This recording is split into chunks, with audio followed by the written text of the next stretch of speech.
তো দেখেন এখানে যে গ্রুপ এতে যে প্রোনাউনগুলো বা পার্সনগুলো আমরা এখানে ব্যবহার করছি, আই, উই, ইউ, দে, এগুলোর পরে কিন্তু আমরা নেগেটিভ করার সময় ডু বা ডোন্ট ব্যবহার করে থাকি।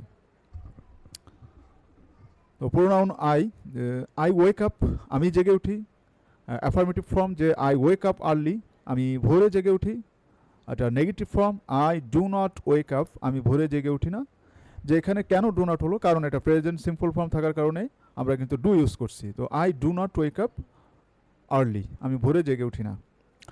নেগেটিভ ইন্টারোগেটিভ এটার যদি করি আমরা, তাহলে don't I wake up early, আমি কি ভোরে জেগে উঠি না। Interrogative do I wake up early, আমি কি ভোরে জেগে উঠি। তাহলে আমরা স্পোকেন ইংলিশে আমরা এভাবে ব্যবহার করতে পারি যে আই ওয়েক আপ আর্লি, আমি ভোরে জেগে উঠি। তো I do not wake up, আমি আর্লি, আমি ভোরে জেগে উঠি না।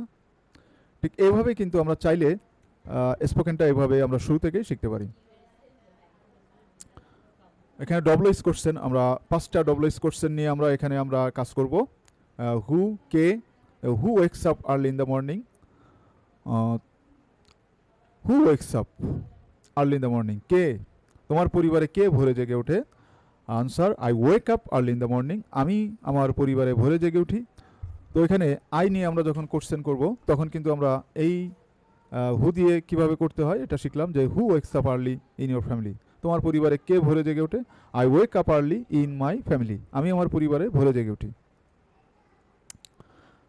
হোয়াট কি দিয়ে, যেমন what time do you wake up, তুমি কোন সময় জেগে ওঠো। I wake up at 6 AM, আমি সকাল 6টায় জেগে উঠি। Where do you wake up, তুমি কোথায় জেগে ওঠো। I wake up in my bedroom, আমি আমার শোবার ঘরে জেগে উঠি। দেখেন এখানে আই থাকার কারণে আইকে যখন আমরা কোশ্চেন করি তখন কিন্তু এর সাবজেক্ট কিন্তু ইউ থাকে, ইউকে কিন্তু প্রশ্ন করা হয়।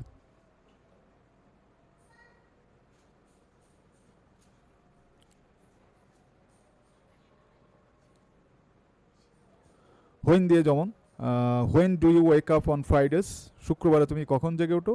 I wake up late on Fridays, শুক্রবারে আমি দেরিতে জেগে উঠি। Why do you wake up early, কেন তুমি ভোরে জেগে ওঠো। I wake up early to exercise, আমি ব্যায়াম করার জন্য ভোরে জেগে উঠি। তো আমরা ক্লাস নাম্বার 1-এও আমরা বলছিলাম কিন্তু যে আই, উই, ইউ, দে, এগুলোর পরে আমরা নেগেটিভ করার সময় কিন্তু ডু এবং ডোন্ট আমরা ব্যবহার করে থাকি। আমরা ডোন্টটা নেগেটিভ করার সময় ব্যবহার করি এবং আমরা প্রশ্ন করার সময় ইন্টারোগেটিভে ডু ব্যবহার করি। তো প্র্যাকটিক্যালি আমরা এখানে এখন ক্লাসে শিখি। উই গেট আপ নাও, আমরা এখন বিছানা ছাড়ি, এটাকে নেগেটিভ করলে আমরা তখন বলি যে we do not get up নাও, আমরা এখন উঠি না বা আমরা এখন বিছানা ছাড়ি না।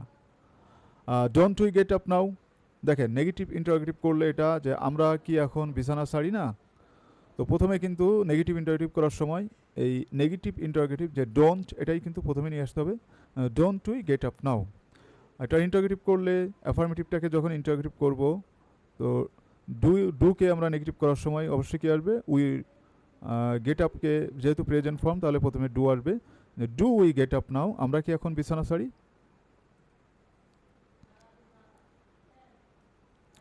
হু গেটস আপ নাও, এখন কে বিছানা ছাড়ে।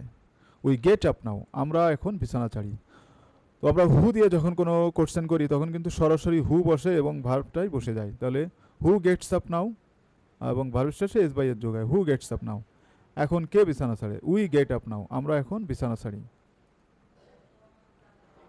What do we do now, আমরা এখন কি করি।